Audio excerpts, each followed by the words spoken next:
नमस्कार मंडळी, कसे आहात तुम्ही सगळे? Welcome to my blog. आज मी बनवणार आहे वाटाण्याच्या दाण्यांच्या पुऱ्या, जे की माझी मम्मीची रेसिपी आहे. चला तर मग रेसिपीला सुरुवात करूया. इकडे बघा, सानू मम्मीची मदत करत आहे, पण मदत कमी आणि पसाराच जास्त करत आहे. असं रेसिपीसाठी मी एका मिक्सरच्या जारमध्ये मिरच्या, लसूण आणि कोथिंबीर घेतलेली आहे. त्याच्यानंतर वाटाणे जे होते ना, ते मी थोडेसे भाजून घेतले होते कढईमध्ये आणि ते टाकले.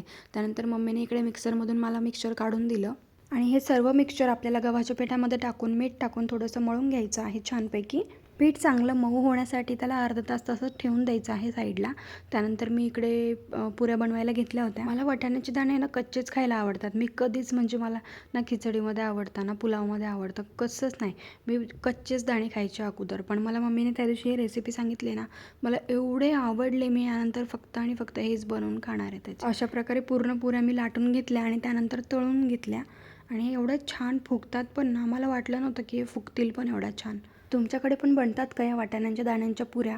बनत असतील तर मला कमेंट करून नक्कीच सांगा. इकडे सगळ्या पुऱ्या तळून झाल्याच्या नंतर टेस्ट करायची माझी बारी होती आणि हे टेस्टिंगला खरंच एवढं छान होतं ना, म्हणजे मी एक्सपेक्ट नव्हतं केलं एवढ्या टेस्टी लागत होत्या ह्या पुऱ्या. ह्याला आपण नॉर्मल दहीसोबत किंवा कसल्याही बटाट्याच्या वगैरे भाजीसोबत खाऊ शकता. रेसिपी तुम्ही पण ट्राय करा. व्हिडिओ आवडल्यास लाईक करा.